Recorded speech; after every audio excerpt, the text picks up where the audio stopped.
everybody. You're listening to and watching the Comic Book Bears podcast. I'm Bill Zanowitz. I'm Steve Morey. And I'm Caleb Alexander McKenzie. And we are your hairy, heavy homos that talk about comic books, but you don't have to be a hairy, heavy homo to listen in, or in this case, stream in. We have a bunch of comic books to talk about. Also, this week, in fact, yesterday, was the premiere of Loki, the new series on Disney Plus, a continuation of the MCU character.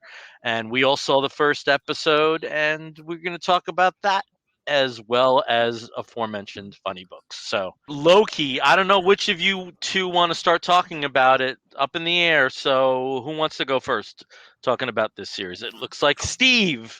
So I mean, we've had two MCU TV series already. We're not going back in time about Agents of S.H.I.E.L.D., but the first one was WandaVision, which was just fantastic. There was more than Agents of S.H.I.E.L.D. There was also Agent Carter, but apparently that's not canon anymore. I don't know. That's apparently a glitch that happened with some of the overseas that accidentally put some of them in the legacy. But until there's an official announcement, that is part of the MCU. Inhumans is part of the MCU. Cloak and Dagger, Runaways, and Hellstrom. They're all part of the MCU. They were all part of that system, along with the Netflix shows. So until I see Kevin Feige saying zip, nooch, nada, no more. I'm going to say once we're in the multiverse, it doesn't really matter anyway. Yeah, just like DC did with Crisis. But in any case, this is the third Disney Plus MCU TV series after the amazing WandaVision and the Falcon and Winter Soldier. In the end, I enjoyed Falcon and Winter Soldier more than WandaVision. I thought WandaVision had loftier goals, but I thought as pure entertainment, I would probably give the edge to Falcon and Winter Soldier. And see, I would say the reverse on the entertainment side. Okay. I agree. WandaVision had really lofty goals. I think they hit the mark almost every time. Yeah, greatly.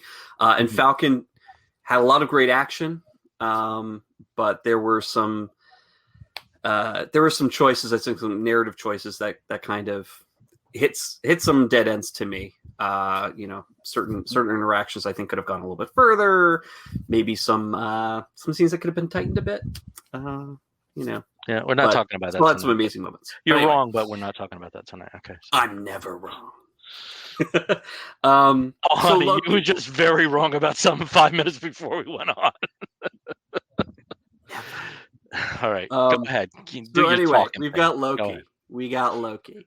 So Loki takes place immediately after the events in Avengers Endgame, the redo of that scene that immediately was at the end, or I guess the part that we didn't technically see in the original Avengers movie, where Loki is being carted out in shackles, and in Endgame we know that something changed, and that was Loki got the Tesseract back and zoomed out of the screen and disappeared.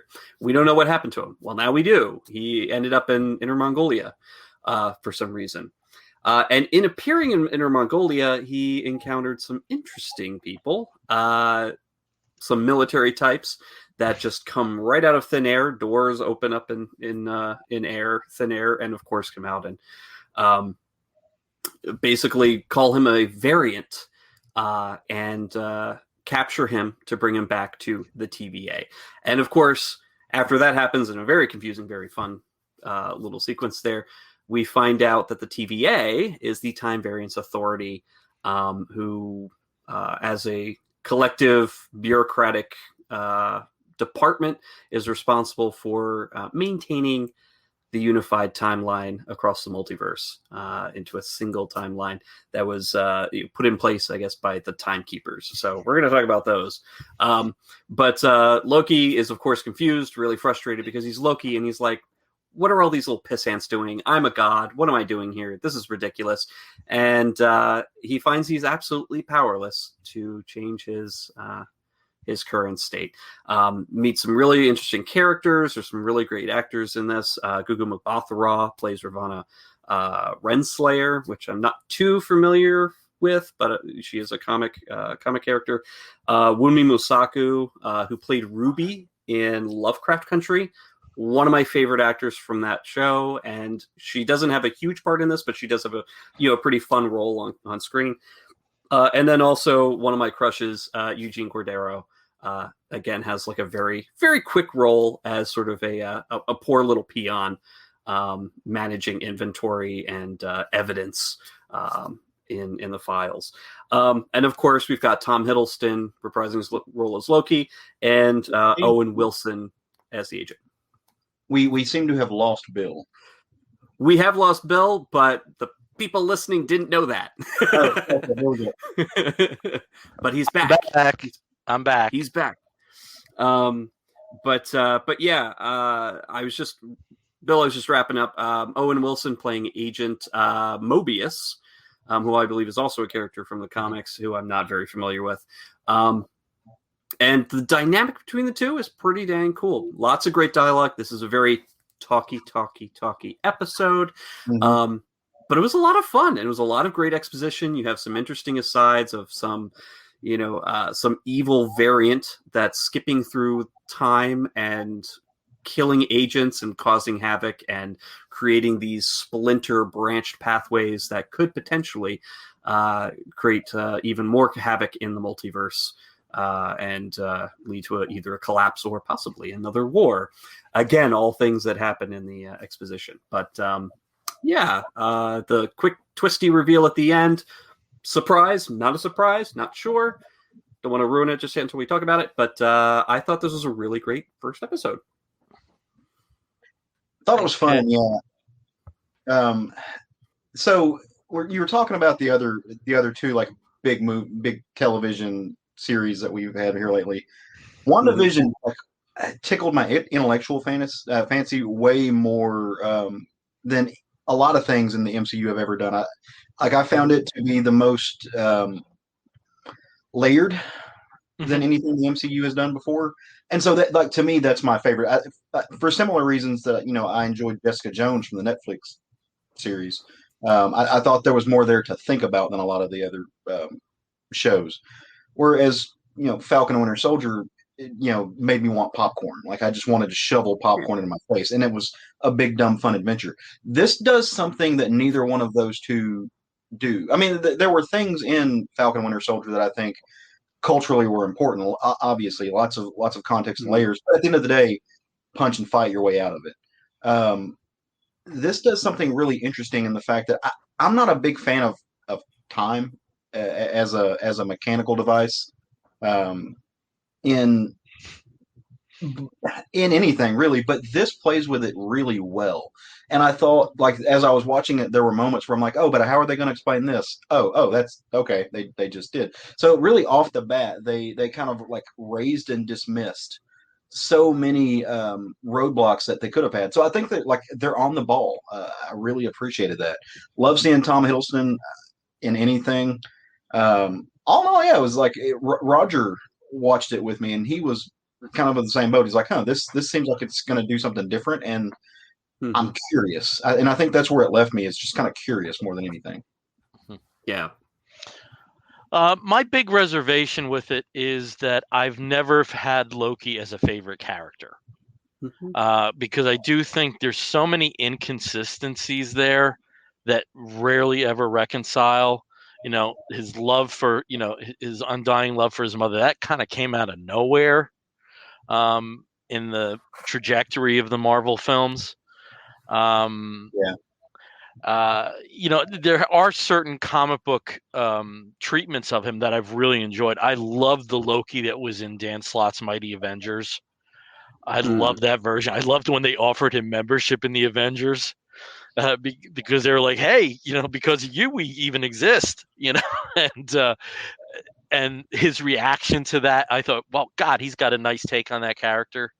I thought, as great as Simonson's run is, the Loki there is kind of flat.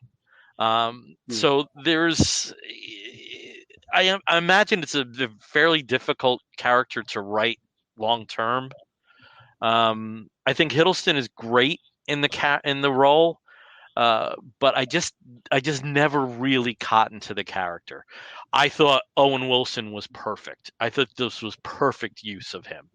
And I like you, Steve. I really liked their scenes with their interaction.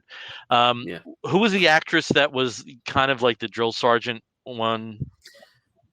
The other agent who was more the actress. That was she doesn't really get a name. She's like Hunter something in the cast list, but the actress is Wunmi Mosako. I thought that was just unnecessarily one note. It to the point where I was so bored 3 seconds into her, because you could tell what the next line she was going to say was each time out. Yeah. Bored. I thought the reveal at the end was cool. I thought how we get from where we are here to that's an interesting story. And like Caleb, as you said, I don't know what twists and turns we're going to encounter in doing that. I wish I enjoyed it more, and a lot of it comes down to the character preference. It's just not a character I would ever rank highly among my favorites, and when that's the lead character, that's going to color how much you're going to enjoy it. So just like if DC had a Lobo series, I'd watch it, but I'd be like, oh, I'm watching a Lobo series, really? Really. So they almost had a Lobo series, so almost a few times, But I just wish I enjoyed it more, because I did think it was well done. I think there's interesting places it can go. I just wish I cared more about the character for my own enjoyment's sake. Yeah. So interesting that you would talk about the character of Loki, and I mean, in the way that he's presented in the movies. I mean, he's been in several films, not just the Avengers. He's been in Avengers, Thor 2, Thor 3, and had major roles in all of those. And then, of course, appeared briefly at the beginning of Infinity War, where he met his demise. And of course, in this first episode, it kind of explains that, like Caleb had mentioned, it kind of explains sort of like how time works, in that the Loki, who's the main character of this, is just a variant. The rest of the movies happened. They went on, and off he went, and he ended up dying. And the cool thing is, Owen Wilson gets to show him all of that. So he gets to see all these situations. He gets to see Freya getting stabbed. He gets to see, he and Thor reconciling and, being friends again. And then, of course, gets to see himself get strangled and have his neck snapped by Thanos. So he does see his entire life story played out, literally, on a holographic projector. But there are a couple other moments here that really are kind of surprising. The fun little bit where he tries to get the Tesseract back, the Cosmic Cube back, and one of my favorite scenes, Eugene Cordero, who's the actor, it's like, oh, you want that? And then he opens up the drawer, and there's a Tesseract and like a dozen Infinity Gems just rattling around in there. And he's like, oh my God, look at all these stones. And they're like, yeah, I mean, we have so many of them. The guys here use them like paperweights. And of course, if you stay for the end credits, you get to see a gag where they're using it as a paperweight. What's a fish? What's a fish? I want to know what that. I don't know. I've been here my entire life. I was created for this purpose. I mean, there were some great funny moments, and that's what Loki usually brings, is some kind of humor. But also, I like how the explanation that Owen calls him out on. It's like, how are you the god of mischief? This isn't very mischievous. You're kind of like a murderous asshole. And Loki's like, I guess I'm not. No, I am. And it's a very interesting, like through talking, he really does get to confront who he is and what his purpose is. And again, they do bring up, Bill, like you mentioned, they bring up the point. It's like, if it wasn't for Loki, we wouldn't have the Avengers. They were brought together specifically so they could avenge Agent Coulson, because you did it. And it was thanks to you that the Avengers came together and saved the planet and, continued to save humanity and the universe and galaxy, et cetera, et cetera. So, very, very cool. Very cool. But I mean, it's only 6-episode series. So like Falcon the Winter Soldier, we get 6 1-hour episodes. Where do you think they're going to go from here? So that's one of my things that I'm curious about. So like I said, I'm not a fan of time being played as a mechanical device, but I know a little bit. And actually, I pulled out the Marvel Ohatmu Omnibus and stuff to see if I could find them, but they're not actually listed in there, which I thought was kind of unfortunate and interesting. But if you know the history of those people, it's a group that was invented by the he who lords over all, or I forget what I got, the figure of God, essentially in Marvel. And so it opens up the potential to talk about things like infinity, especially if you're getting into like the Simonson Thor run and all the mechanics of that could lead up to the next big Marvel movie, which is going to be, and of course I wanted to say it and my brain shut down. Not the movie that's coming out after Black Widow. Eternals. And Shang-Chi is first, so it's okay. Black Widow, Shang-Chi, and then Eternals. Yep.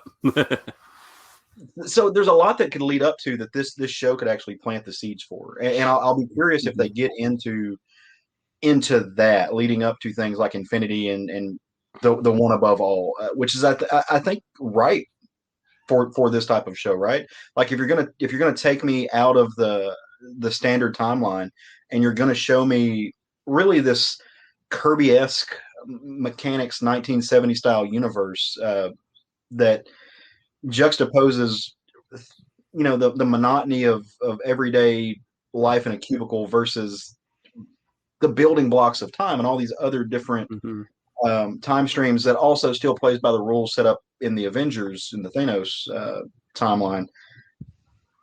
That it is ripe for mining for those like larger than life high concept characters, and I think that's where they're inevitably going to hit. I'm not going to be disappointed if they don't, because I'm rarely disappointed in these things, because as Bill said earlier, Kevin Feige has not steered us wrong yet, like as far as the way things go. But I really do want to see those high concept characters. Like I want to see the Eternals. I want to see these Kirby-esque. I don't know if you call them Kirby creations or Kirby-esque creations, really brought to life and really break that mold that they've set up. I think that would be incredibly cool. Yeah. Well, yeah. Fantastic Four. I mean, that's exactly what I think this is. I mean, the whole first several phases of Marvel kept referring to the Celestials. So you had the giant head that was nowhere from Guardians of the Galaxy. It's just kind of taken for granted that this is a head of some giant galactic being that we're all living in and mining, to mentioning it with the creation of the Infinity Gems or the Infinity Stones, is that the Celestials themselves, were part of the essence that went into the creation of these Infinity Stones. But it's just it's always been played with. So we know about this. If you paid attention to the lore from Agents of S.H.I.E.L.D., if you stayed with that, and the idea of the Inhumans, the ancient Kree experiments with the Inhumans and all of that. But it's all been kind of played with. But even still, like, we've been introduced to those, and they're not as huge as, say, Kirby would have made them yet. And that's why I'm really, like you, I'm excited about the Eternals, because we could finally get to experience that hugeness. But with, I think this is really, really setting up Doctor Strange. And just like WandaVision did, sort of the idea of the multiverse and what could happen with that. And when you get into Doctor Strange, I mean, we talked about it when we were talking about Ditko several months ago. One of Doctor Strange's first big adventures was meeting eternity, meeting the concept of eternity himself.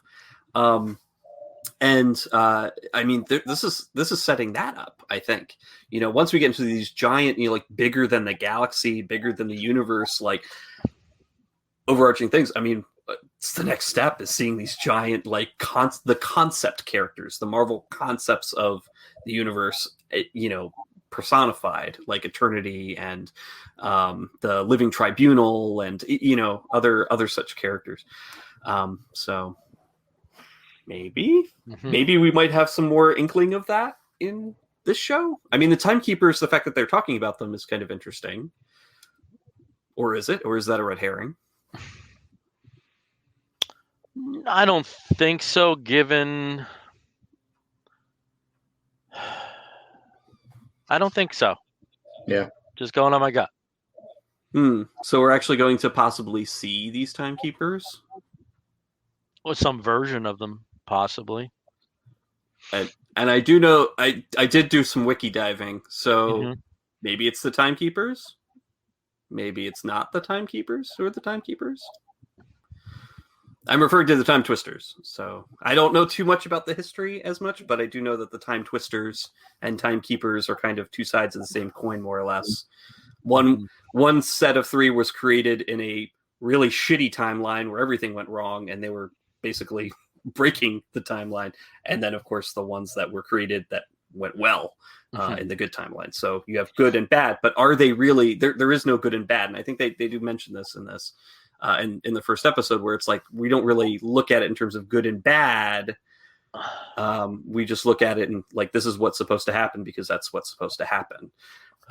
The Timekeepers, of course, were considered bad, but the Time Twisters. But at the same time, the Timekeepers technically also wanted to do bad things, like kill the Scarlet Witch, make sure the Avengers never existed, all these other things in the comics, anyway.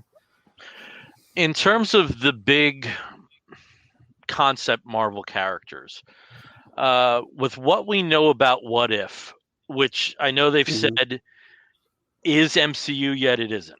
That it's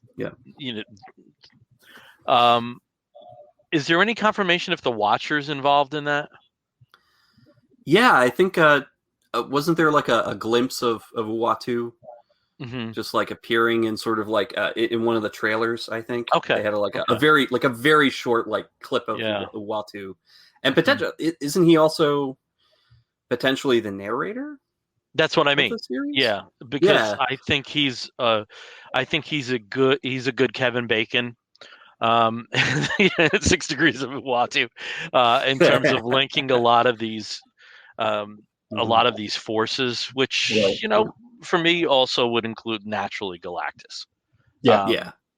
And a lot of Fantastic Four. And also just in terms of what was touched on in Annihilation, we've only scratched the surface of Marvel Cosmic. So teeny tiny bits, and especially when we do have the next Guardians film and the Thor film, which is going to have a cosmic element to it as well. Be interesting to see what we see next. And with the Eternals, I mean, they have to introduce some kind of cosmic element there. It looks like the movie takes place mostly on Earth, but again, when Marvel shows us a preview, that preview means absolutely nothing because usually absolutely. And with the Loki preview, every bit of footage was in the first episode. Exactly. Was in the trailer. So no idea what comes after. So if you're thinking he existed in the 60s with a suit on and gained notoriety, they may have just tied that in a bow in the first episode, and that's all we know about it. So I hope not, because I think there's a pretty funny story there to tell. But I'm a huge fan of that. If you watch the episode, you'll know immediately. I will say, though, the press copies went out and had the first 2 episodes, and what has been universally reinforced in those reviews is that the first episode is all set up and the second episode has a very, very different vibe. So that'll be interesting. This was where all the exposition gets thrown at the viewer, like right all up front between Owen Wilson and Loki talking. But afterwards, it just animated movie, that animated bit. Oh, I love that. Miss Minutes. That was my favorite. I love that. Miss Minutes was so good. Yeah, she was so funny. I loved it. It was so perfectly done, and so like so it fits in this show. Because with Loki, even though there's some serious stuff that's going to go down for sure, there's death, there's fire, there's all sorts of violent deaths. It's Loki, so there's going to be some goofiness. Death by fire, death by stabbing. And my curiosity. So, one of the things that was mentioned briefly, because somebody asked about it, because somebody had to ask about it, some comic journalists, about Loki as a character. In the comics, Loki's pretty gender fluid. There actually are times where he is Lady Loki. There have been times where he's a child, both a male and a female child. So like he's kind of gone through, different genders pretty easily and maintained Loki-ness. It's just Loki, with different bits. But I think this is a chance for them to do that. And I know with some of the casting and some of the actors who have been cast in this, looking at the cast list, some of them still do not have character names. And I'm curious if some of these some of these actors who've been hired don't also turn out to be Loki. So I'm really looking forward to where they can play with it. Will we see a McKelvey version of, young Loki and or young Lady Loki? And I can't remember what her name was. But yeah, I mean, and then of course, Lady Loki herself. And has Loki ever been a non-human, like a dog or a antelope or something? I don't know why I thought antelope. Antelope. Like a I'm just thinking because since we did have Thor Frog, I was just wondering if we had some kind of version of that. I don't think that they've ever gone the full Zeus route with him, where he's turned into like a bull or a swan or anything. But they changed up the mythology for the films. But I mean, you got to remember, like, Loki's child is the giant dog that gives us Ragnarok. Yeah. So I mean, even in the way that they present offspring, even though the way they present his offspring, Fenrir is not a human. So it's beyond even the genetics of mankind. Yeah. So it wouldn't surprise me if they went some kind of route with that, and they should. I mean, he's a god. He's a god of mischief, especially. What's more mischievous than being a shapeshifter? I mean, we see it with some of the greatest Marvel. Villains of all time. Mystique is a great example of that. That are fluid. They're fluid characters, and that lets them get into any door possible. It's amazing. You can do all sorts of things with that if you're writing that character who, it could be and appear any way that you want it to be. As a writer, it's great to have a shapeshifter, I would think. Maybe not. Maybe it's the worst because it's like, everything's a Deus Ex Machina. They just change who they are. It's a great out clause. Yeah. So just really quickly, we do have some people joining us today in the cave. We've got David Toby. Hey, David. Hey, friendos. We've got Tony Gilkinson as well. Hello, hey, handsome Tony. Man. Well, thank you, Tony. We also have John Runyon. I have to tell you, Tony ended up buying I Never Promised You a Rose Garden from our recommendation. So that's awesome. Tell us what you think, Tony, because we loved it. Hopefully you love it too. But if you don't, And David, I got Nottingham #3 in my box today. Woohoo! So, me too. Yep. And John Runyon also he has popped by from a comic book look. What did he say after he said assemble? What did he say after that? His New 51 preaching Marvel. I tuned in at the right time. David also does mention really quickly. David also, when we were talking about the Lobo TV series, okay, but what about a Lobo series starring Jason Momoa as Lobo? He's already made his imprint on something and would not be believable beyond that in that particular universe. No. Well, and also for me, I picture Lobo as, sure, he's got long hair, but he's also like really hairy, I think, in most ways that he's drawn. So he's just like a giant muscle bear who smells like garbage. So basically. Yeah. But anyway. Okay. Do you want to start talking about some comic books, or maybe we should go around the horn here first and show off what we're wearing? I would be good with that. Okay, Steve, let's start with you. Oh, well, for those of you who tuned in a few months ago, I did wear this Pride X-Wing shirt before, but if you didn't, then I'm wearing my Pride X-Wing shirt. Okay. Mine's fairly simple. It's a HRC Mighty Gay T-shirt that I got. I actually got it a few years ago when I was in San Francisco. I swung by the San Francisco or LA, I forget which one. Swung by the local HRC just to pop in and say hi, and because I'm weird and I do that when I go to strange towns. So and grab this, and I'm glad I did because it's comfortable and it's mighty gay. Nice. Mighty gay. Well, you probably recognize who I got on my shirt, and yes, it's Wuvel Below. This was part of the reissue program that Loose had instituted for a couple of T-shirts that had been retired for a time, and provided some new ones. And I also got a bunch of Wuvel Below stickers that I just can't wait to put on things. So. Everything, mailboxes, you know. Also, I have to say, I went to a comic book convention this past Saturday, which I talked about in the last episode, and it was really cool. People who you know were there with their girlfriends talking about how much they dug Wuvel Below. You know, that was really, really cool to hear that from people. So, aw, yep, that is pretty cool. Yeah. All right, we're going to talk about the funny books. Let's start off as we always do with Steve. Tell us about something you're reading that you're digging. Well, I'm going to go with one of the things that I made a pledge to this month is I'm going to talk about one graphic novel per episode. And keeping with the theme of Pride Month, it is going to be queer themed or queer character or queer written book.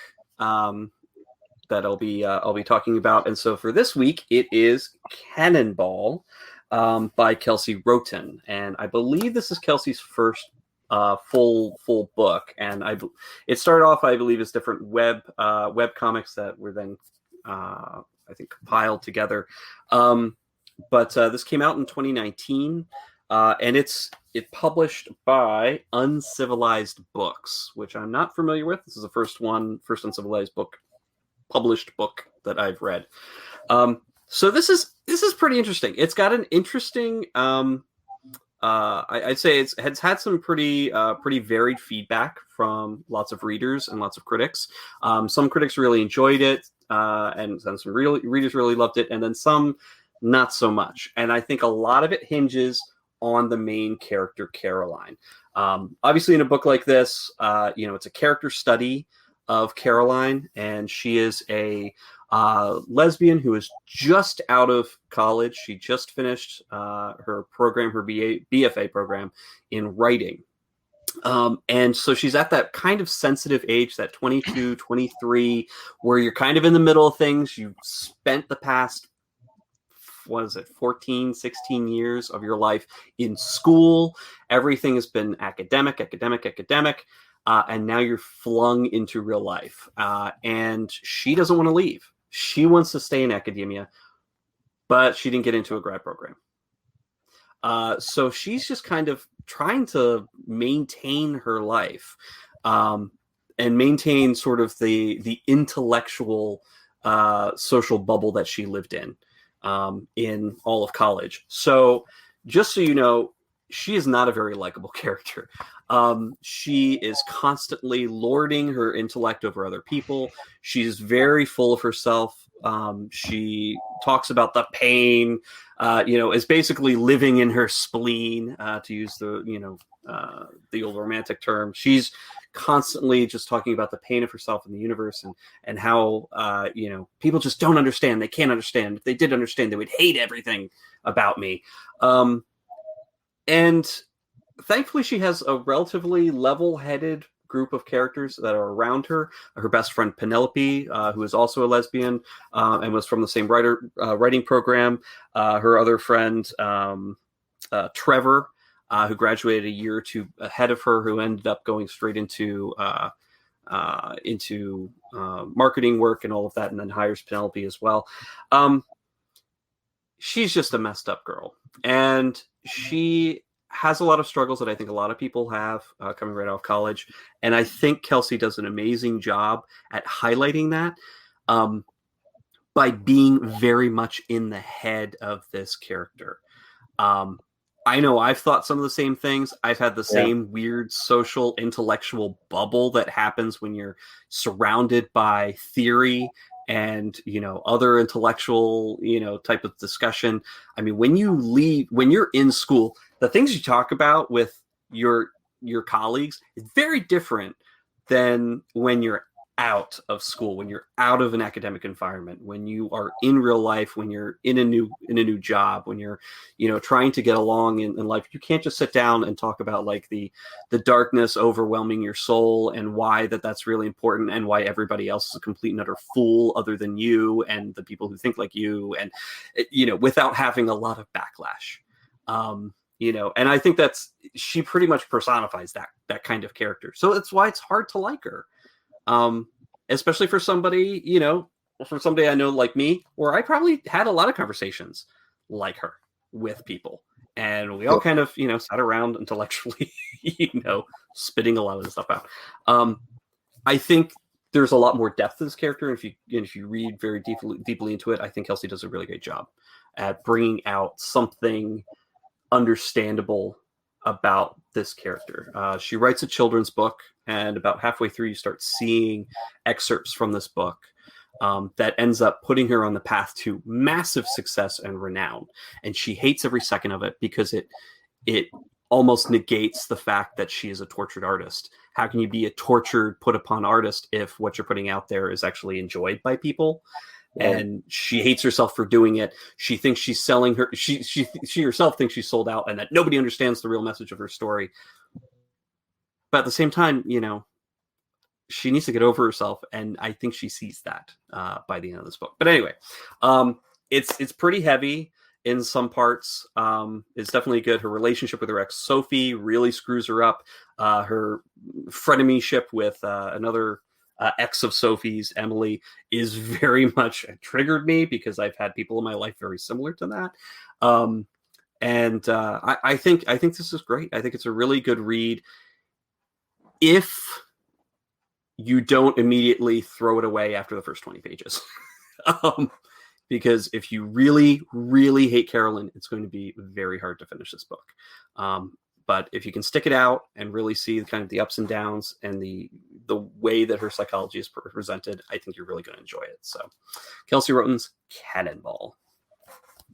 I did have a similar situation in real life, and when I started working for my first law firm as a first year as an associate, after I'd been there for a number of years as a paralegal and then a law clerk. I shared an office with a woman, and she was stuck in that place. Everything was hyper intellectualized, and nothing was real world. Nothing. And she had a hell of a time adjusting because, and Caleb, I'm sure you've encountered some of these people in the last 2 years that you can tell when they make the transition into the workforce, they're going to have a hell of a time. The people I was most comfortable with were people that had some kind of break between undergrad and law school. Right.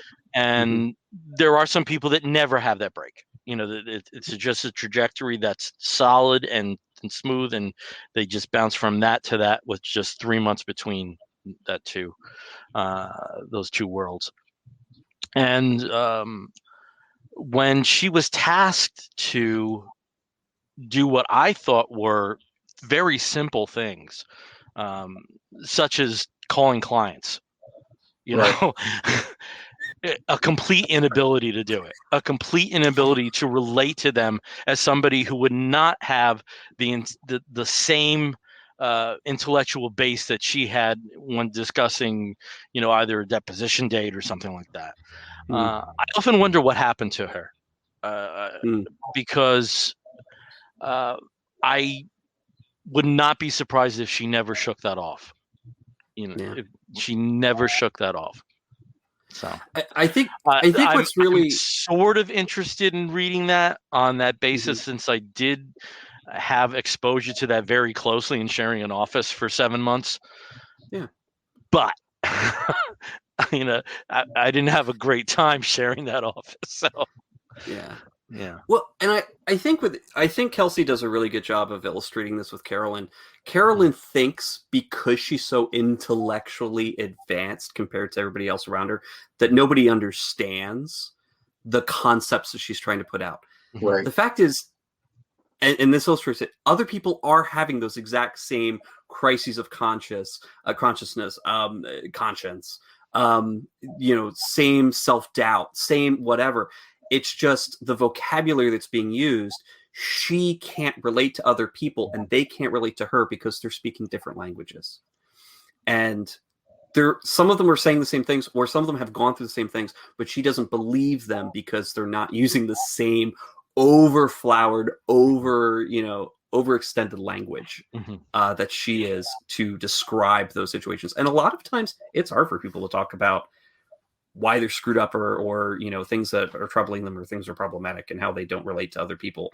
And she just kind of coats it with this, I'll put up an extra wall because I worked for 4 years and I have a BFA in English, and therefore I know how to say all these things and understand all these concepts more than anybody else possibly could. Which some cases is true, some cases is not. And I think in this case, she is unfortunately feeling the effects of people getting pissed off because she's not listening to them. They understand her, but she's not communicating well, and she's clearly not listening to others. That's kind of the pretentiousness of youth, right? Like, everybody under the age of 27 thinks that they're experiencing novel concepts and feelings and emotions and problems. And the fact is generationally, everybody's dealt with the same things. Like your life is not falling apart in the same way that anybody else's life has not fallen apart before. But you can't factor that in. Like, there's no way you can combat that because that's something that only experience can. And I think David Toby said something in the chat that I think is directly on point. It's a failing. It's not just a failing of law schools. It's a failing of the educational system in general. A lot of times that forgets to practice people skills, like interpersonal communication. I've become very close to somebody who's a medieval professor, and hearing some of the issues that he's been encountering with some of his higher performing students has been very interesting. Yeah. It's what I saw with certain people in law school, but remixed. And also, because you're talking about dead cultures, that's an interesting snobbery level on top of that. So, I would not just pin that to law school. I've seen other examples, and It's also I definitely want to read this book because I'm very interested in the mechanics of writing a character that's unlikable. Because I think in the general guys, especially of pop culture, you can get into the more hoity-toity, realistic fiction or whatever you want to call it, fictional realism. Which I think a lot of times we expect to be able to relate to the main character. We expect to be able to see through their eyes. It's hard to write a legitimately shitbag character and still come across as being enjoyable. And so I'm curious about the actual craft mechanics of that. I'd like to check that out. Yeah. I think I've sufficiently hidden Lois Lane in the friendship challenge on that note. I thought it was a good handcraft. I don't think that was purposeful, though. Yeah. That I think was just a sheer accident. But this is definitely purposeful. It made me think of the book I was talking about, I think last week, the fictional father book. Dude's a shitbag. Dude's a middle-aged dude who lives off his daddy's reputation, still whines about it, thinks himself an artist, cheats on his husband. Like, you don't like the dude, but you still want him to succeed. Like, there's something interesting about writing that kind of character. Yeah, you hope for the best for them, for sure. And that's the thing. I felt the same thing with Carolyn. It's like, Carolyn, you're gonna fix it. Something's gonna happen. You're gonna fix yourself. Carolyn, does it happen? I don't want to ruin that. Maybe it does. Maybe it doesn't. Maybe it's worse. Okay, so it looks like Caleb grabbed the book there. So why don't we transition over to what you read there? Caleb, tell us about it. Speaking of emotionally broken people, Um, what is the one thing that you can do to really catch Bruce Wayne's attention and piss him off to the extent that he's probably never been pissed off before in comics? I know where you're going, and I don't want to spoil. Okay, Steve. You actually have it twice in that book. Yeah, you actually have piss off Bruce Wayne. So I'm going to leave that for Steve.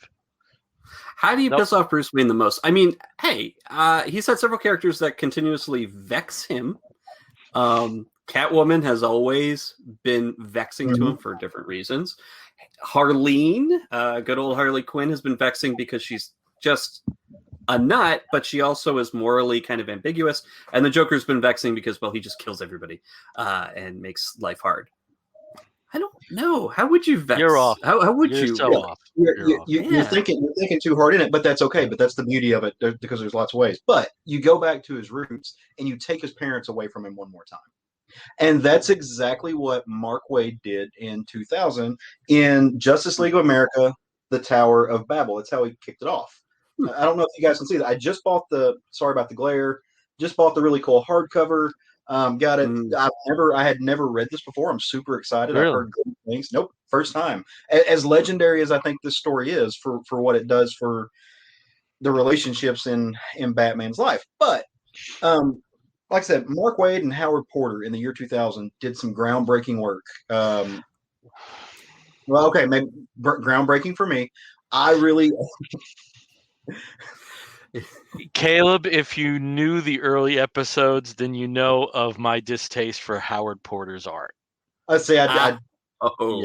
So my problem with him is, apart from some very inconsistent body types, his smiles are the creepiest things you will ever see. No one looks happy. Everyone looks like they have a toothache.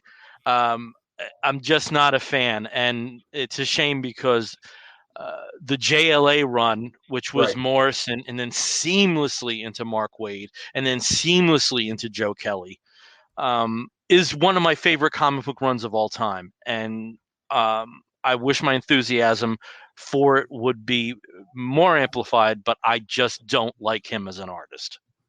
That's fair. I will admit there are several panels in this book where it reminded me of that meme where the guy's like choosing between two buttons and sweating, like that looks like Howard Porter draws like 7 people in this book. Yeah. So I get what you're saying, and for I think the last Justice League Society thing I read was. Featured the Red Tornado, very different art style. So it was, to see this was kind of jarring.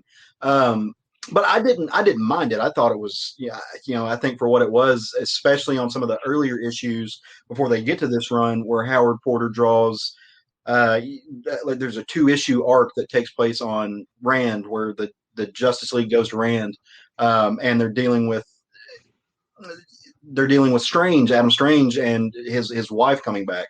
Where also written by Mark Waid, where he really set some groundwork for some stuff he does later on. Thought that was incredible. Like I think that work it fits so well in the mold. But by the time you get to Tower of Babel, Mark Waid has jumped in a few times and set different seeds. And really the themes that he's dealing with, if you get into his run up to this, is betrayal.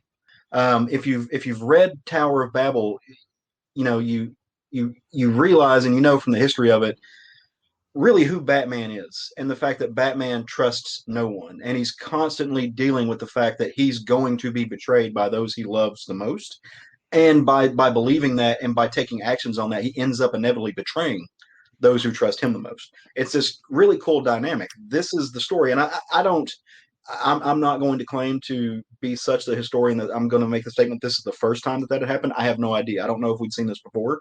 But the whole thing builds around the premise that Batman has got a way to beat everybody. He's got the kryptonite in his belt. He sets every single person up. He blinds the Green Lantern by using his ring.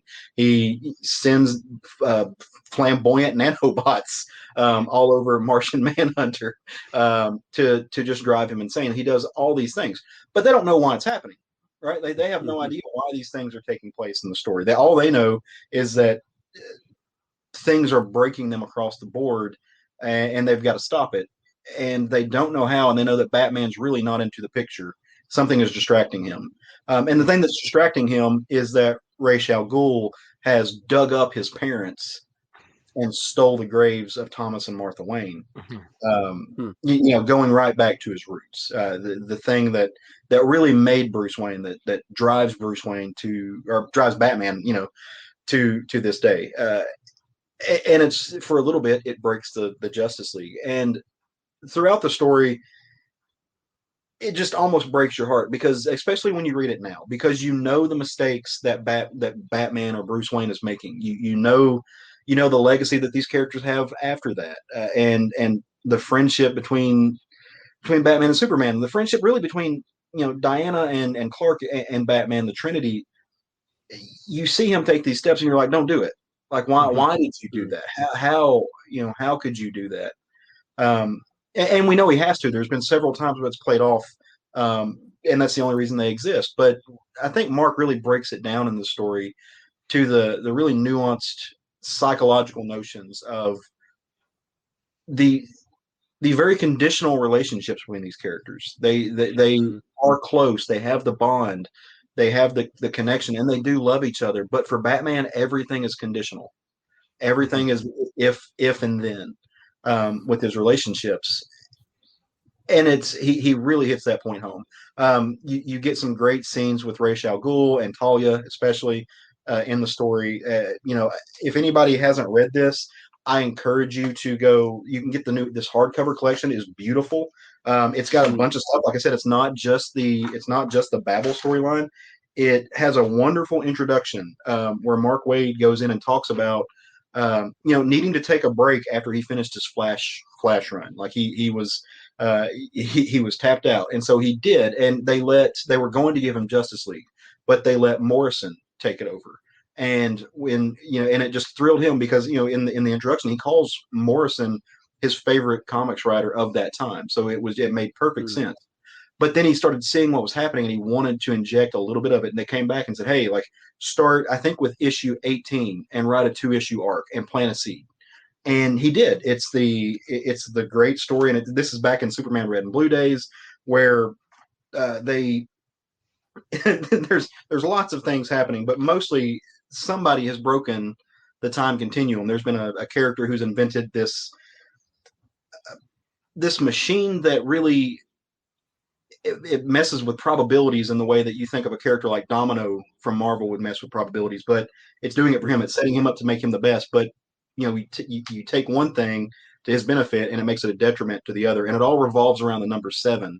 And they have to go in there and figure out how to take this machine. And again, that sets up the fears of all the characters. And so you really see the work that Mark Waid does from issue 18 of that.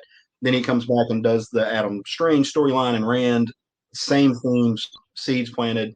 And by the time you get to Babel, you're just like, you see the mechanisms and the method of the way that Mark Waid crafts and masterworks his story, and his knowledge of the history and the fundamentals, the genetics of these characters, in a way that I think maybe 3 or 4 people on Earth can do. And Mark Waid is at the pinnacle of that list for me in the way that he treats these characters. So, like I said, really cool hardcover. Wasn't expensive. I think list price $34. So looks great on the shelf. So highly recommend this if you hadn't read it. Okay.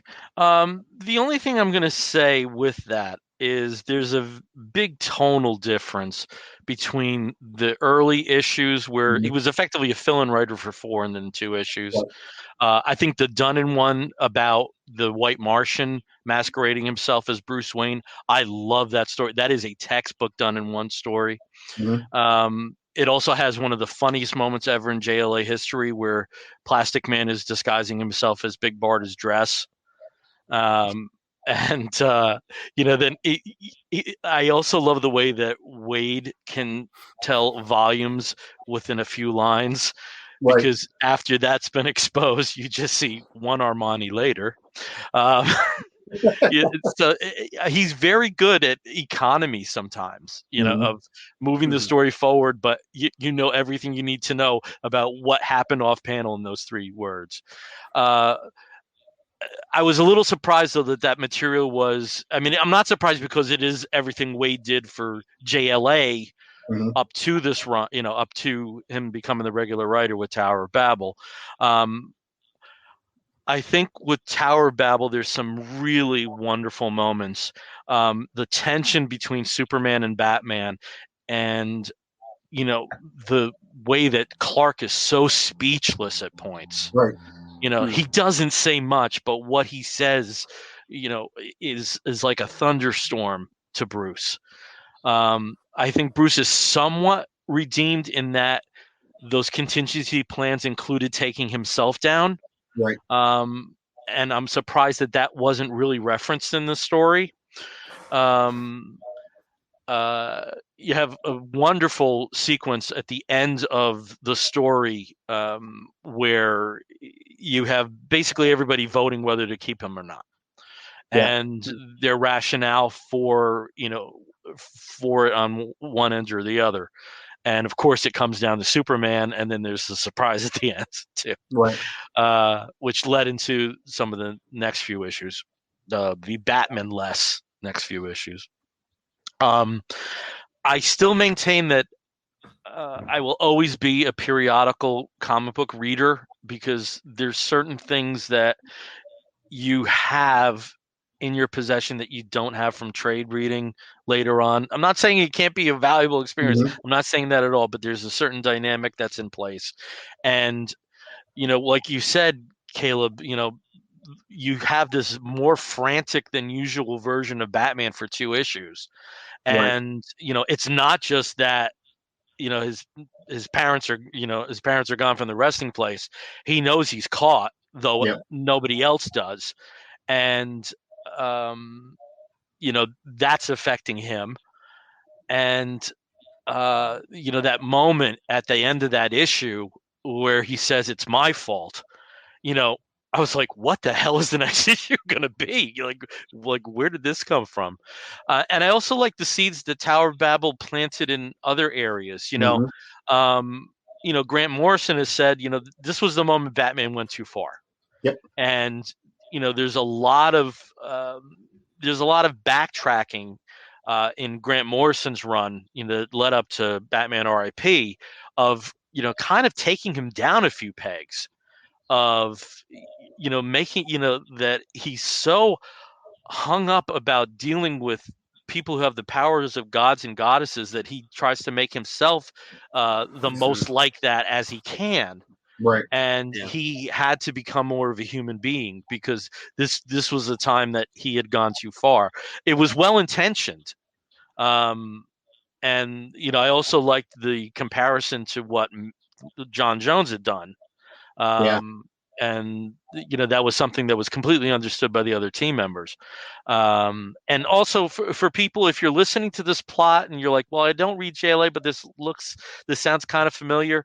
They're one of the DC animated universe films, Justice League Doom, takes most of the germ of this and represents it in that version of the DC universe. But it's a great story. I'm just interested in seeing. I'm just interested why. I know why they made the decision, but tonally, there's a very big difference between the 6 stories that come before it, and I know there's a couple of short stories from one of the JLA annuals or something, which I did read quickly. Yeah.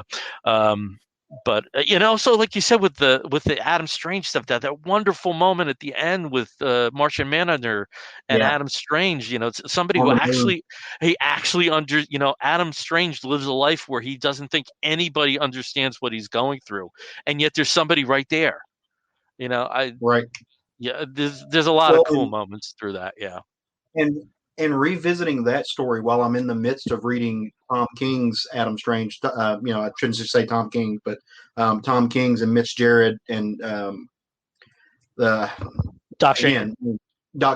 Their Adam Strange story that gives a lot of context to really who that character. Like I was not expecting that, and I'm like, oh man, like it is so neat to see them pull. I think they pull, like I've seen a few things that they have pulled from that story as far as like really boiling down who Adam Strange is. And Mark Waid has such a harness on these characters, on all of them. But I will say, like, you're talking about it, it seems like it wouldn't fit in. I can see how that's absolutely true. I mean, you think of the way that Morrison writes versus the way that Mark Waid writes, it would be way more of a less of a jolt to insert Mark Waid and say Jeff Johns into a Jeff Johns story versus the way that Morrison writes. But unfortunately, I none of that is in this book, so you just get the Mark Waid stuff, and it stacks up really well. And like I said, for somebody who's looking at the mechanics of things, it's like, oh, how can I like lay out a path? It's kind of a textbook on how to do that. In between issues, I thought that was fun. Also, I want to throw out, and just because it's Pride Month, that in the introduction to this, when Mark Waid is talking about Grant Morrison, he is very sure to use and notable to use they them pronouns, which is something that as since Grant Morrison has come out as non-binary, I know we all try to respect that and honor that, but a lot of times we mess up. But I have seen countless news outlets, this, that, and the other, kind of refuse to use that, and to have that enshrined in a hardcover this quickly, I think really cool. Like I appreciate the fact that they did that when they did that. So good for them. Steve, anything you want to interject there? No, nothing really to add. I think you guys covered everything about this story and why it's important, as well as Mark Waid's work on JLA. I'm familiar with it in pieces.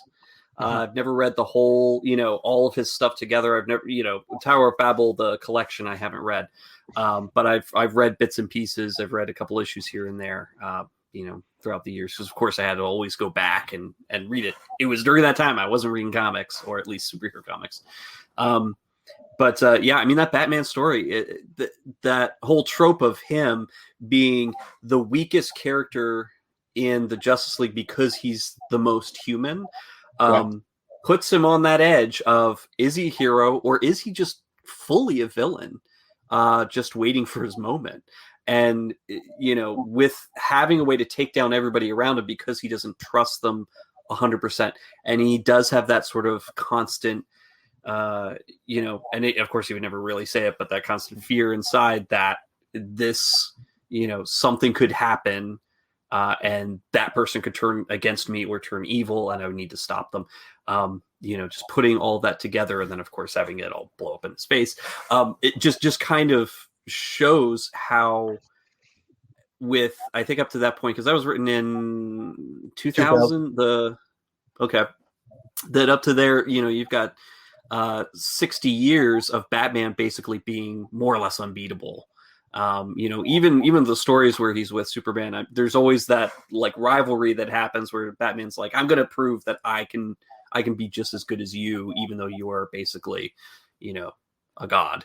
I'm going to figure out how to do it. I'm going to use my intellect, and I'm going to find a way to beat you to do stuff.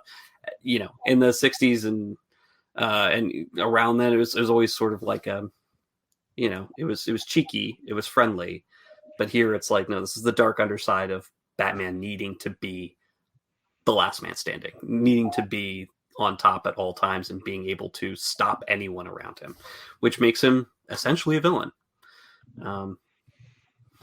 Okay, interesting.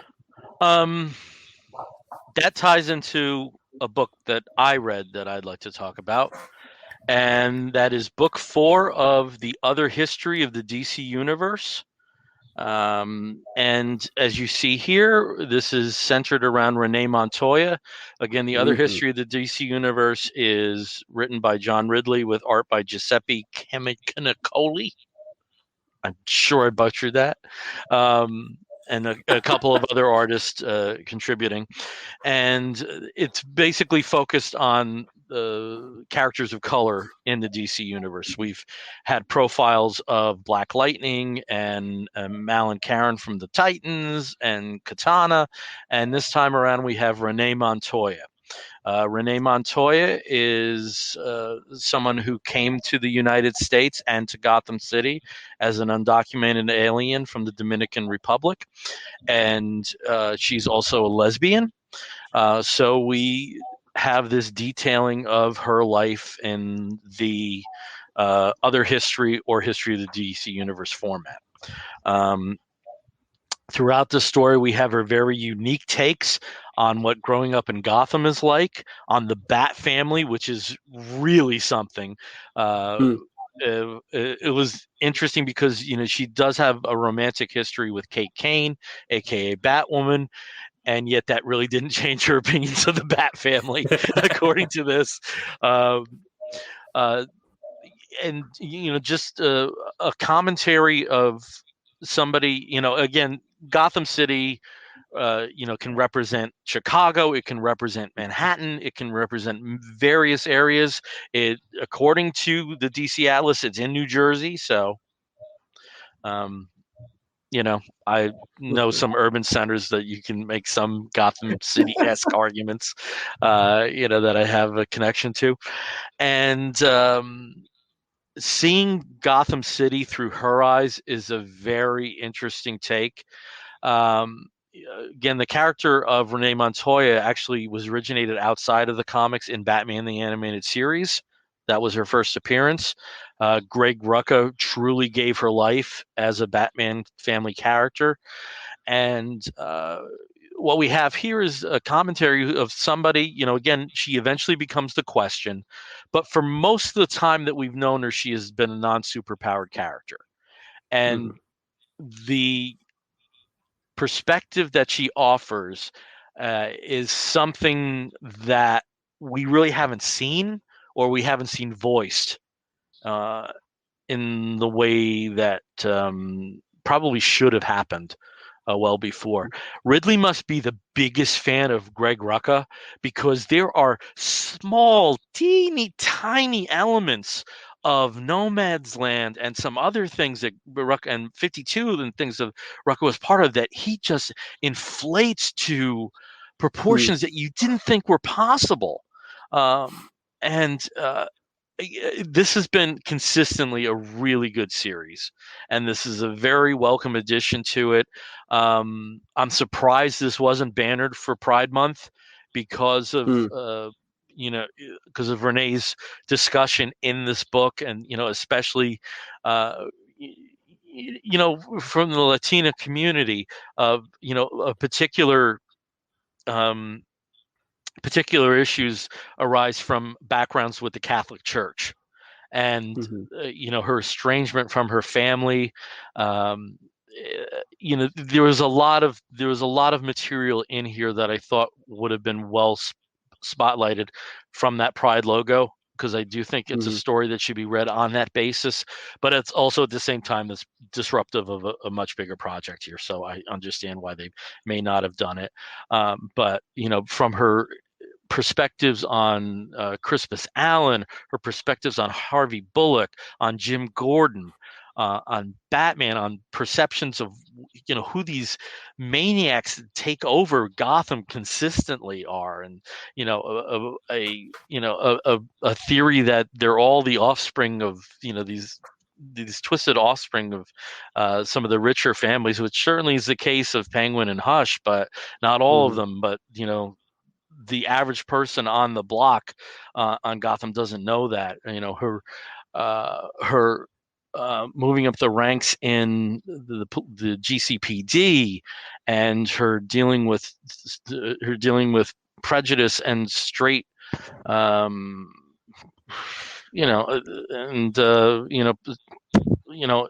issues in advancement because of that. And sometimes, she ended up on a much more positive end. The introduction of Maggie Sawyer into the story. I mean, this is a really good book. And if you want a primer of some of the stuff that went on in the Batman universe, you could do worse. This is, but it's a perspective that we really have never seen, or if we have seen it, we've seen it in flashes. So very, very welcome addition to this series. That's pretty cool. Steve, I know you've been getting it. I don't know if that's on your backlog. I need to catch up. I've only read up to the second issue, so I'm 2 issues behind. I mean, the whole concept, and I kind of understand, like you had mentioned, that it is a little bit disruptive if you were to banner it for Pride. However, it did come out almost on time for Pride Month, so maybe it was timed a little bit like that. Probably not, though, because we know that this whole project has been delayed, quite a bit prior to COVID, and of course with COVID. But yeah, I mean, it's a beautiful format. I think the oversized format for the issues really is to the benefit of a book like this, to the design of the book. I think it just allows a lot more everything on the page, art, and they can do interesting things with with the text and with the images inside. The artwork has been, at least on the 2 issues that I've read, has been consistently really interesting, and I think that's really great. That yep. And I know Caleb loves his Batwoman, so I mean, look at some of the depictions in there. So I have not been getting this book. Shame on me. I am going to remedy that. I'm hoping they do like a nice hardcover edition, because I'm certain. The Black Label is made for shelf porn. So right. I'm certain they will. From what I'm seeing of it, it's gorgeous, and I will say, so my introduction to this series, I forget if it was on a podcast or if I was watching something else, but I actually heard David F. Walker talking about it a little bit, who's somebody that I have a deep and profound amount of respect for in the way that they talk about comics, and the way that they talk about the intersectionality of comics and how important comics are to representation. And the way he spoke about this book really told me that it was something special. So I'll try to see if I can find that, where he was talking about it. But the way that he speaks, especially about Black Lightning, which I think was the first issue, is something that I want to read, and it really is something that needs to be read in the broader conversation of comics. It's also very important, worth mentioning, that the characters basically stay in the time period where they were introduced. So with Renee Montoya's an early 90s introduction, we have a through line from that to September 11th being mentioned. So again, the Black Lightning and the Titans book were very 70s centric. Katana was very 80s centric. So that's a nice twist that exists in the book as well. And real life characters, like there's a very interesting commentary here about the death of Arthur Ashe from AIDS. So get it at some point. If you wait on that, I think that's okay. I know I said everything about the buying the books as they come. I just said that with JLA. I don't think you'd have any disruption from this, because the distinct chapters are so stylized for the topics that they cover. So I don't think but you miss out on all the covers. Now we're running a bit late, so I know we each have another book to get to, so let's do that, but let's speed that up a little bit. Okay. Not a problem. I did want to bring up some of the comments that we've had here. James Figueredo has actually joined us as well. And to Caleb's book, I think Mark Waid was the perfect choice to both fill in for and follow up Grant Morrison.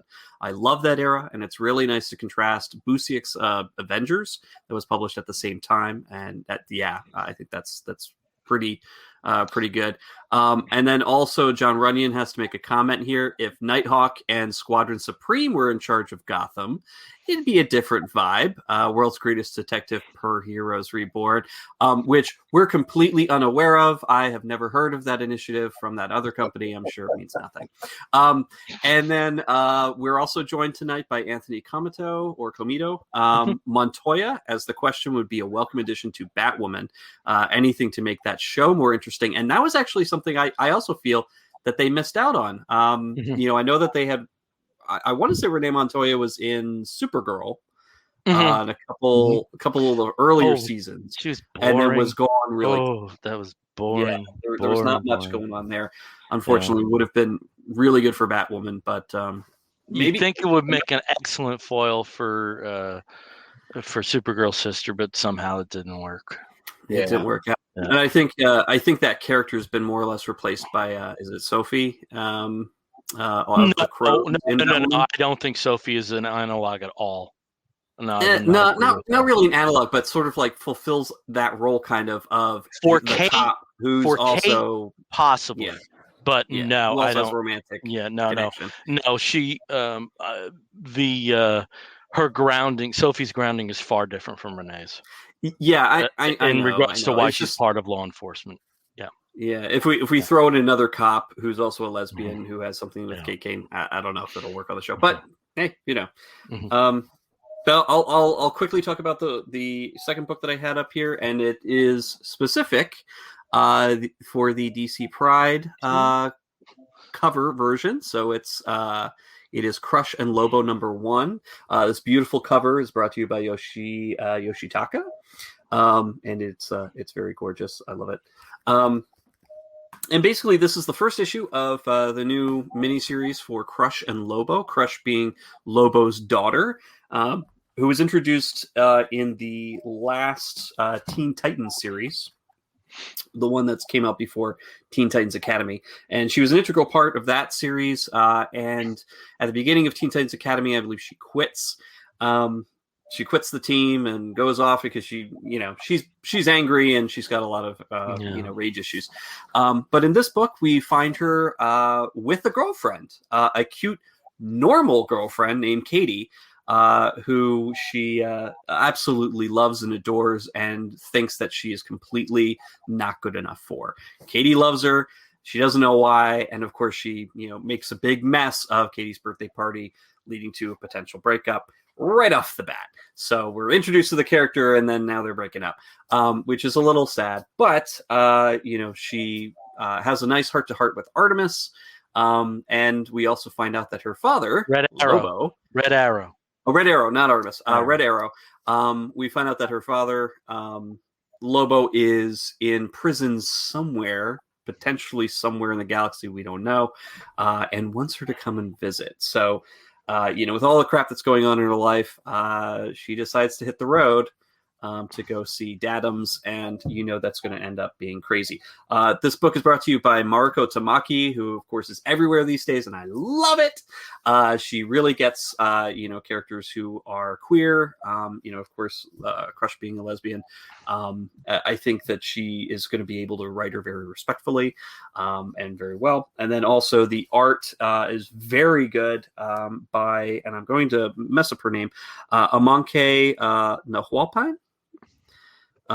And with colors by Tamara Bonvillain, who's of course everywhere as well, and letters by Ariana Mayer. Really cool, very fun. Some interesting dialogue choices, and she does basically spend the entire time narrating the story, breaking that fourth wall. I really enjoy it. Maybe it'll continue to be good. I like Mariko Tamaki, so I'm going to give this one a shot. I like her writing very much as well. I wasn't enamored of the last incarnation of Teen Titans. I thought there were threads that went on way too long to get to a particular point. It was the Robin show. I also have to say, I like this version of Crush much more. She's much more fleshed out in this than we ever saw her in the series, and I think a lot of that is naturally because of Mariko Tamaki's writing. I enjoyed this more than I thought I would, and again, as you're seeing here, we have the Pride covers. One thing outside of the story that I really loved was you have some back pages about Pride characters. And though it's an ad, it gives you a backlist and some of the recommendations that people can go to if they want to explore other DC books with LGBTQIA+ content. Liked it much more than I thought I would. About. I liked this much more than I thought about. Then it's again, unfortunately, because of my shipping, I don't have a lot of the Pride covers yet, but I do have the one for Batman 109 too. So looking good. Marvel has some coming up as well. Ed Luce's book variant cover came out today. So you be on the lookout in your stores for these pretty cool Pride variants. Nice to be acknowledged. Give in to the corporate branding. Give in. Oh, please, God, stop! Make it stop! Make it stop! No, I'm not saying the corporate branding make it stop. The queers complaining about the corporate branding make it stop, because these would be the first people, if there wasn't corporate branding, who would be complaining. Okay. I do think there are valid arguments. I do think there are companies that probably should have more inclusive policies more than one time a month, or more inclusive representations one time a month. I think those are very valid arguments, but some of these prissy queens are fucking pissing me off. They really are. So. Oh, but tell us how you really feel. I'm sorry. I had a long day. I had a long day, and I felt like a very small person, like trying to get Foo Fighters tickets to the first major concert since the pandemic started, and Springsteen on Broadway. Those will make you feel very, very small. Yeah, and as David Toby says, La Bamba is how you feel about that. Yeah, it is. Well, I'd say this more. Well, I don't know. It's almost La Bamba. It's La Bamba-esque, but it's not fully in camp of La Bamba. Just La Bamba adjacent. Yeah, La Bamba adjacent. Just on that LPA. Okay, let's move over to Caleb. Caleb, tell us about another book that you're reading that you're digging. Absolutely. So I want to get to it, but just on the note of what you were just talking about with corporate stuff and everything. Number one, DC also has some really cool Pride shirts that they were selling, like the Wonder Woman logos, everything with the rainbow. I want that Wonder Woman shirt very badly. I will own that. Oh yeah. But also, having a mutual conversation with some friends about this very thing today. One of the Walton organizations, Walton being the Walmart family, Walmart owns Arkansas, where it's based out of and everything. They decided they were going to do this outreach thing, give a bunch of money to LGBTQ organizations, which is wonderful. They should. Where you're saying there is some valid argument to that is the other side of that is, where were they literally 4 months ago when the legislature was banning medication for trans teens? That's the issue I get into is if you're going to do it all the time. But to your point, and what I also said to this person who was railing against corporate pride and this, that, and the other, the opposite of that is not that they just don't do it. The opposite is that they do the Chick-fil-A model where they use their money to pander to not us and pass laws that strip our rights away. So I would much rather be pandered to for 1 month by somebody who maybe just wants it for a profit margin than have them actively use their money to pander to the other side of things who think that we don't want basic human rights or we don't deserve basic human rights. So that's kind of where I'm just like, what do you want? Ask for more, but I damn sure don't want less. So yeah. The book that I want to talk about just real quick, I'll speed through it. It's actually the end cap to a series that I thought was brilliant. I loved it. I got really excited when I saw this in previews catalog being pitched. It's written by the great Larry Hama. And for a lot of people, that pings some things. I love Larry Hama, but for me, the strength in this book was actually the art by Dave Wachter, who I think is a wonderful artist. He's a sweet man. Love to talk to him at cons. One of the most well-dressed individuals you run into at a con at any given moment. With colors by Neeraj Menon, and that book is Iron Fist, Heart of the Dragon. Issue 6 came out, last book of the series. Beautiful little mini-series. I hope that it's up for awards next year. It would be cool to see that just from the art alone.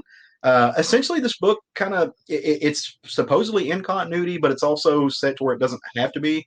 Iron Fist, things are going well for him. Things are lining up. Friendship with Luke Cage is awesome. Then all of a sudden, he starts noticing something is wrong with Chi. Something is wrong with everything that powers the Iron Fists. And so he goes to kind of meditate on it. He goes to kind of figure things out.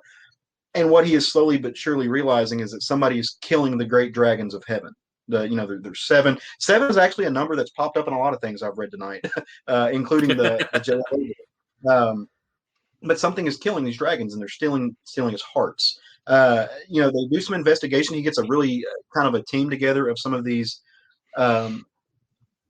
kung fu masters, people who are not Iron Fist, but they're individuals. They are totems, so to speak, of different styles of kung fu. There's the Fat Cobra, there's the Widow of Spiders, there's all these cool guys, along with longtime and kind of beloved character Fu, who is like a little sidekick of Iron Fist, who is there for comedic relief all the time, carries a musket, shoots it at things. Awesome. And they start working through to find out what's going on and try to see if they can get ahead of the game and start saving some of these dragons. About issue 3 or 4, I forget which one, it all kind of comes to a head, where they are saving one of the last dragons who's alive, and they find an ally in Okoye from Wakanda. And they're thinking, okay, this is great. Like another amazing martial artist tied into it. But Okoye isn't what they think. She makes a move. She slays one of the dragons, which really freaks them out.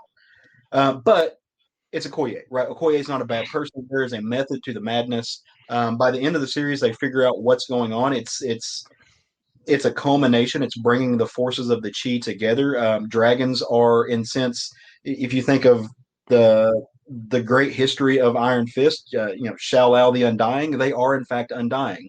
What we think of as immortal death is not death for dragons. Okoye knows this and uses it to their advantage.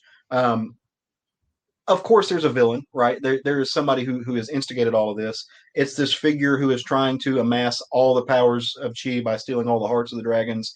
He's got an acolyte who is somebody who has been betrayed by the Rand family. Somebody that's very much the corporate aspect of the Rand family has hurt them, has damaged them. Some very real things has turned them into a villain. And they've teamed up. Wachter draws armies of zombies, giants, dragons, the most mystical elements of Iron Fist history. Is beautiful. If you know Wachter's work from Turtles, you know what kind of gravity he brings to his pages. Mm-hmm. It is phenomenal. I cannot get enough of these pages. Beautifully colored, beautifully rendered. And like any good Iron Fist book or any good Kung Fu book, martial arts book, the action sequences are astonishing. The way that he draws a fight, a martial arts fight, you couldn't. I mean, the only way I could ask for more is if it was maybe a sequence being drawn by Warren Ellis, who I think writes some of the best fight sequences in comics. The way that he lays things out. Other than that, I mean, you're dealing with top notch stuff here. At the end of the day, they save people that they want to save because comics and good guys, and they win always, and it's awesome. But it's a truly fun story, and it has all of the tension and all of the heart of a good Iron Fist story should have. And I cannot recommend this enough. So Iron Fist, Heart of the Dragon, 1 through 6. Like I said, the names on the cover alone, Larry Hama, yeah, get the fuck out of here. Yeah, Dave Wachter, done, son. So go check it out. I have a Dave Wachter art book, probably from the first time I met him at a convention, and he drew Black Hawk on the back of it. And I love my Black Hawk. Yeah. And it was interesting seeing something in his style that's not something he usually would attack. There's also a Man Thing in there that is just beautiful. Is it Black Hawk's Man Thing? Y'all motherfuckers need Jesus. Hey, that was plural and unnecessarily so. I didn't do anything. You didn't, yeah. The other asshole. Hey, okay. He laughed. Okay. I'm very quick.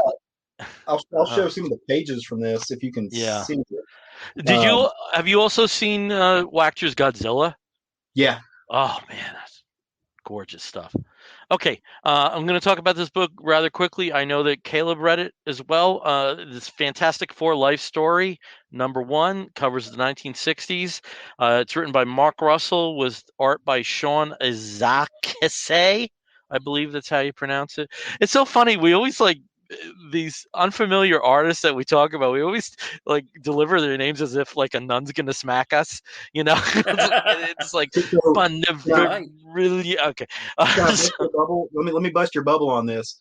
I loosely know Sean. He's from South Africa. His name is pronounced Isaacs. Isaacs. Okay. So There we Sean go. Isaac is how you pronounce his There we name. go. Okay. He's a good dude. Really good dude. All right, neat. So it follows the conceit that was established in Chip Zdarsky's Spider-Man life story, where a decade is covered in a particular issue. Also a thread in other history of the DC Universe, the other book that I mentioned. And this version of the Fantastic Four is a Fantastic Four where Reed and Ben do not know each other prior to the mission.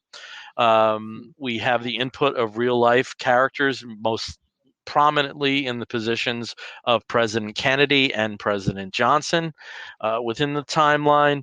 Where we're at the very beginning is 1963. We've been a failure in the space race. We've had 3 rockets that have not made it.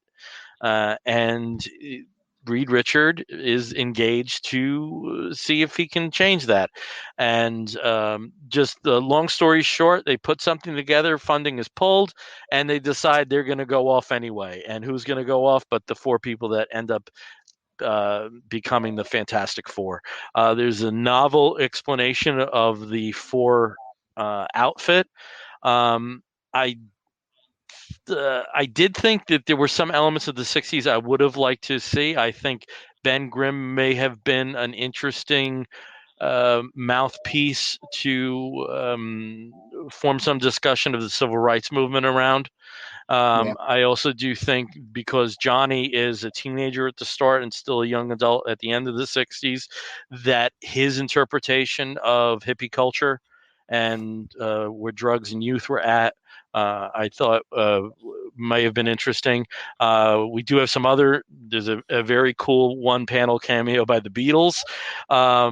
And throughout the story, Reed is, through the 60s, haunted by the image of Galactus. And where we end up at the end of the issues, we find that his concern of this vision that he had in regards to some being along the lines of Galactus was warranted. Interested to see where the 1970s take us in the next issue. Mark Russell is consistently one of the best comic book writers out there right now, and I dug it. And it's a Marvel book. Yeah, I do read some Marvel. Like seriously, I do. See, there's the next one book.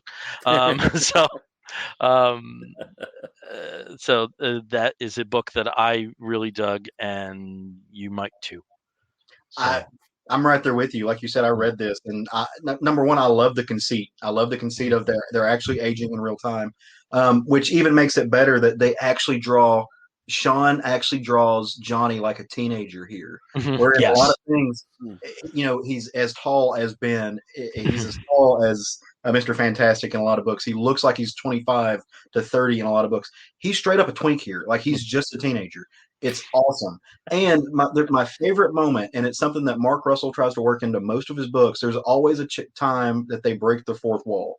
In this book, when they set up the relationship between Reed and Ben, they really don't set it up very well. Like they're not really saying how they weren't necessarily, I don't think, college roommates. They don't explain it. No. Other than the fact that, hey, Johnny says, hey, I know this guy who's a pilot.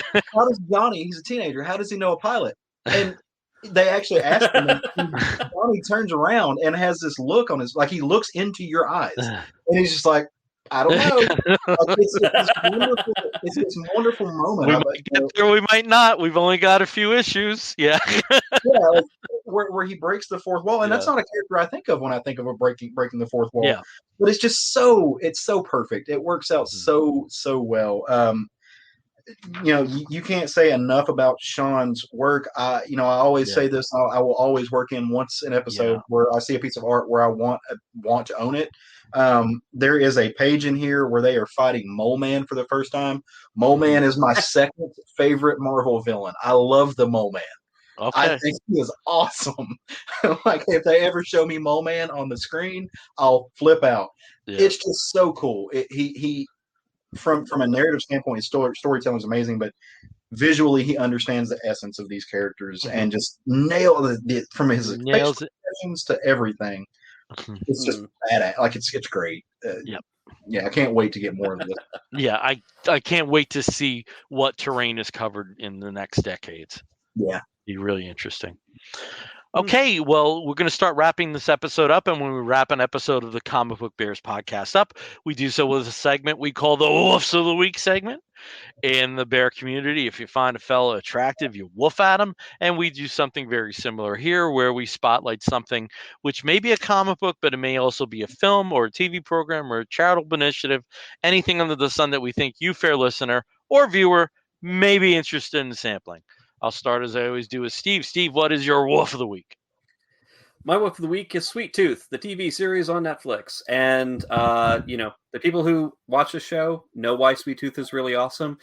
The show does take some liberties and changes a few things a little bit. But one thing that I do know about this is that it has much more of a universal appeal than you would think that a show based on apocalyptic, on a post-apocalyptic situation with a deer boy and a very massively dark and depressing storyline that stretches out over the series of the original Sweet Tooth comic would be so popular. It is very universal in its appeal.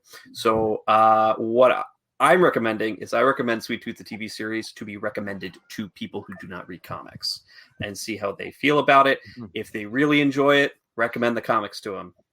But honestly, I think that the show has more of an appeal than I originally expected it to have for people who are not comics nerds or who have nothing, no history with Jeff Lemire and have no idea how wonderful and how much of a genius he is. So it's been interesting seeing the top 10 listing in Netflix, and like for the last 8 days, it's been Sweet Tooth or Lucifer, Sweet Tooth, Lucifer, Sweet Tooth, Lucifer.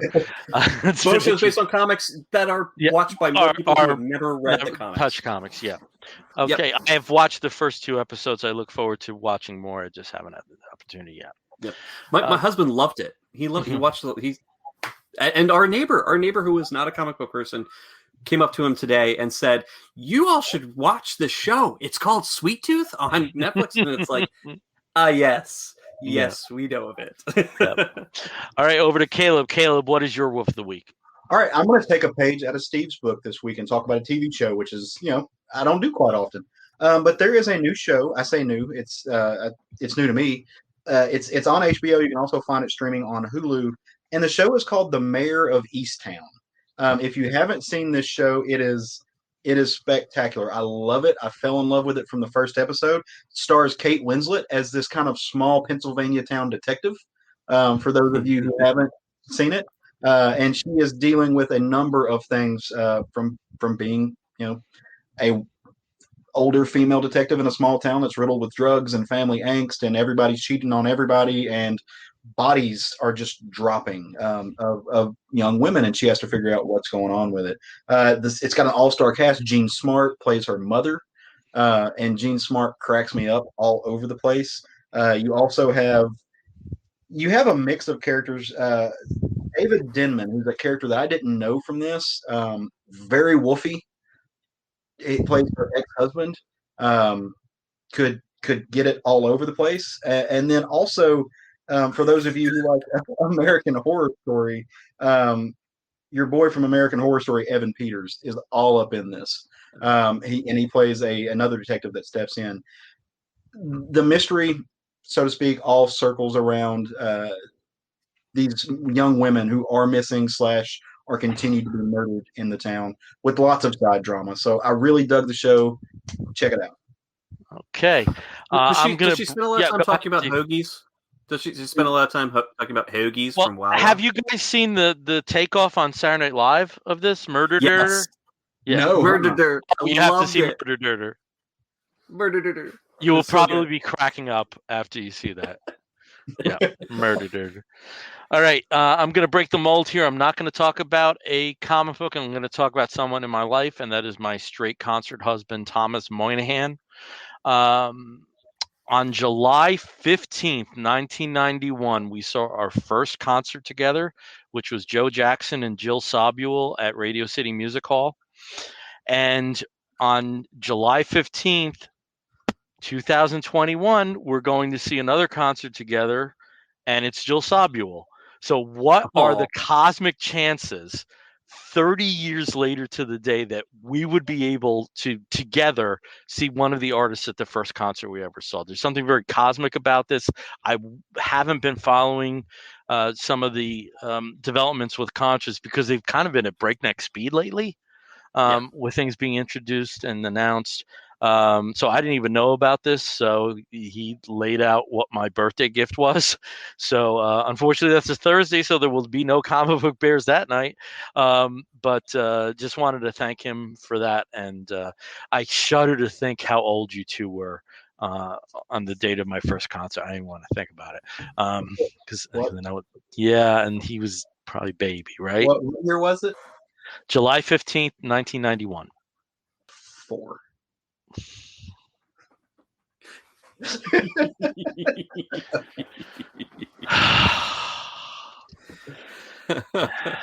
I'm still cooler than both of you.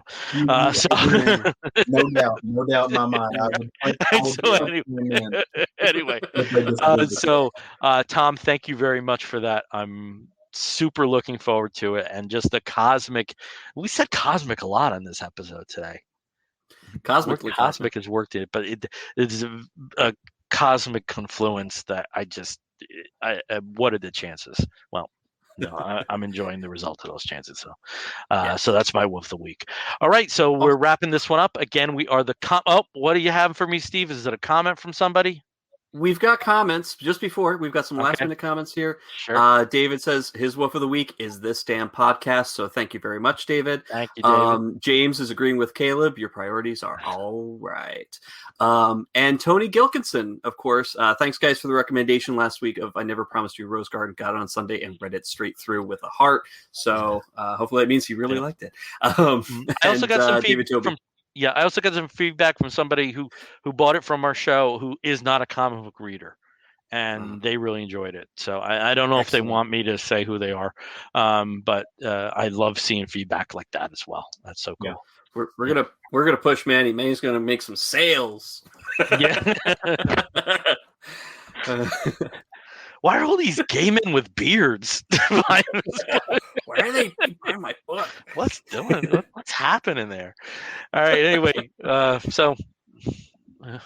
right. So I'm running out of steam, folks. So let's call this a day. Again, we are the Comic Book Bears podcast. You can find us on the Twitter and the Tumblr and the Instagram as Comic Book Bears. You can find us on the Facebook as Comic Book Bears Podcast. If you want to write to us, please do so by sending an email to comicbookbears@gmail.com. If you want to listen to us, please do so by downloading us through iTunes, listening to us through Stitcher Radio, or catching us on some of the other podcatching platforms. If you're watching us through Facebook Live, thank you very much for joining us. If you're watching this through YouTube, please subscribe to our channel and leave a review. We would greatly appreciate that. Until next time, I'm Bill Zanowitz. I'm Steve Morey. And I'm Caleb Alexander McKenzie. You're going to hear a woof and an explosion, and we'll be back real soon. Take care, everyone. Woof.